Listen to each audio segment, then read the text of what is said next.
kids don't just disappear, right? Like vanish in thin air without a trace. Yeah, well, that's what we're expected to believe in the case of Sebastian Wayne Drake Rogers. Sebastian Wayne Drake Rogers was 15 at the time of his disappearance. He went missing from his home in Hendersonville, Tennessee. He was home alone with his mother, Katie Proudfoot, at the time. His stepfather, Chris Proudfoot, was 3 hours away at a campground, scheduled to work the next day as a crane operator. And his biological father, Seth Rogers, was actually working the overnight shift as a prison guard on camera all night. In my opinion, it's a pretty solid alibi. The day before Sebastian went missing was a really busy day, full of like all his favorite things, from spaghetti pancakes to going to buy snacks at BJ's to video games at a bowling alley and ending the night at Texas Roadhouse. That is actually his last proof of life, is the Texas Roadhouse video. Those are just some of the basic facts of the case, but there's just so much mystery to this case, so many twists and turns, so much speculation, and honestly, so many red flags. And, you know, unfortunately, a lot of the red flags are at the mother and stepfather, in my opinion, and many others' opinions. This has been speculated in the true crime community for the past year, because it's been a whole year since he went missing. Sebastian went missing February 25th, 2024, and he was reported missing on the 26th, the following morning. So I just wanted to make a video because I have followed this case every single day for the past year. And of course, like everyone else, I have a lot of thoughts to this case. And I just really wanted to talk about the things that have stood out to me in the past year. Let's go right back all the way to the beginning, when it took the parents 8 days to go to media to talk about Sebastian, put his name, face out there, make a plea. That's red flag number 2 for me. Every single time they have done an interview and there's been a plea made, it has had to have been prompted. It's never just been spontaneous, especially you expect that from the mother, you know, as been the experience in many missing person cases. You know, the mother is truly just begging for her child back with lots of emotion typically. And, you know, that's number 3 for me. There hasn't been a whole lot of emotion. Now, I know everybody is different. Everyone handles things different.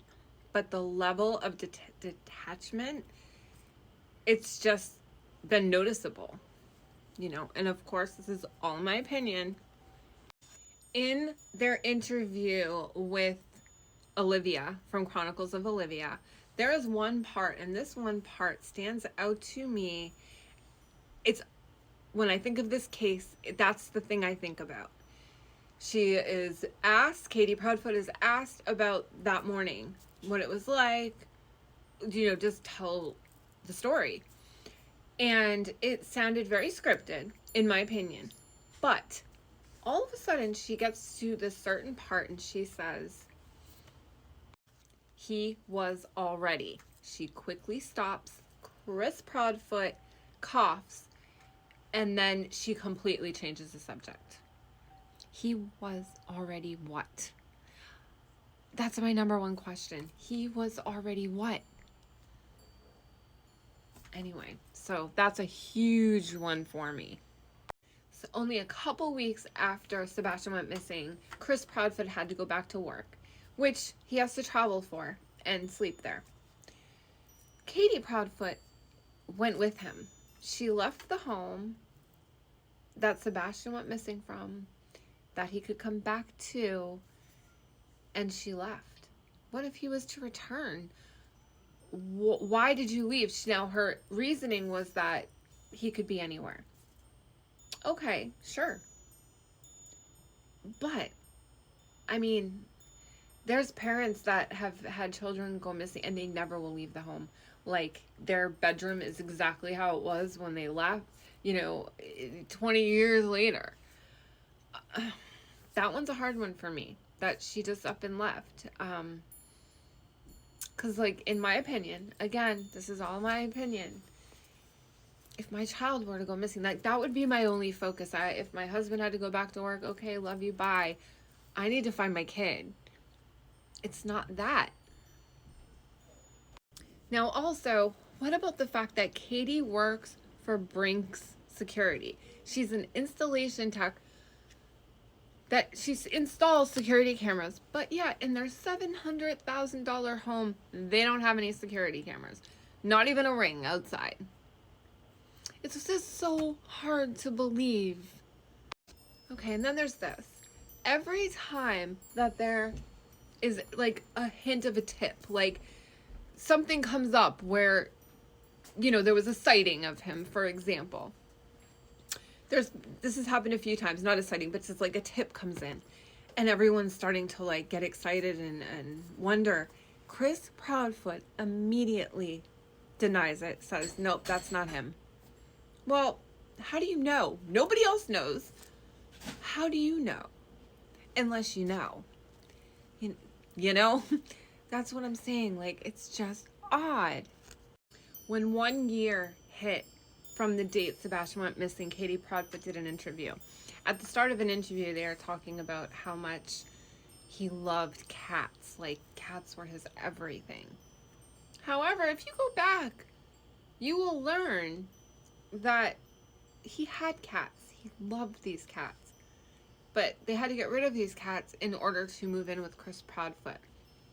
So he had to get rid of his beloved cats. And then they had snakes. And I think that was something Chris Proudfoot was also into. And I don't think he took care of them properly. He's a kid. He's an autistic child. And he got rid of the snakes. That was something we learned very early on as well. Now, those are a lot of odd things. And there's many more.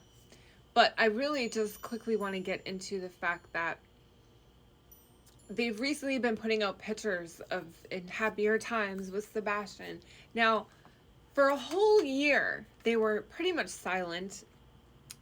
The only things that were coming out were not good, you know, and some of those things being, you know, Chris spanked Sebastian with a belt, an autistic child that isn't his. It's just inappropriate, in my opinion.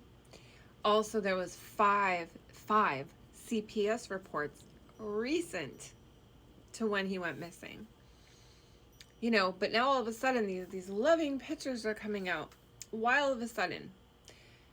I think it's too late. Like, if they're I just believe they're trying to change, like, us as the public's perception of them. It's too late. We had a whole year to learn all these bad, horrible things, and not just learn them. We watched it. We watched the way they behaved. We watched the things Chris said himself. For example, when he bragged, like glowingly bragged about how he had this parenting hack, and it was like throwing your kids' toys away if they don't clean their room. Like, it will work every time. He was so proud of that.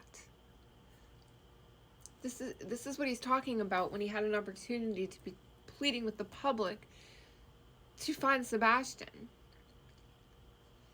It's just so odd.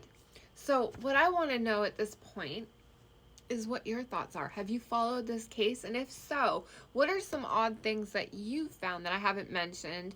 Or do you agree with the things I have mentioned? Do you think they're odd? Yeah. Is this just something that you hold as close to your heart as I do? Let me know in the comments. So I just want to leave off by saying Sebastian Wayne Drake Rogers. He is a 15, now 16-year-old autistic boy from Hendersonville, Tennessee. And if you have any information or tips, please call 1-800-TBI FINDS. I will see you in the next one.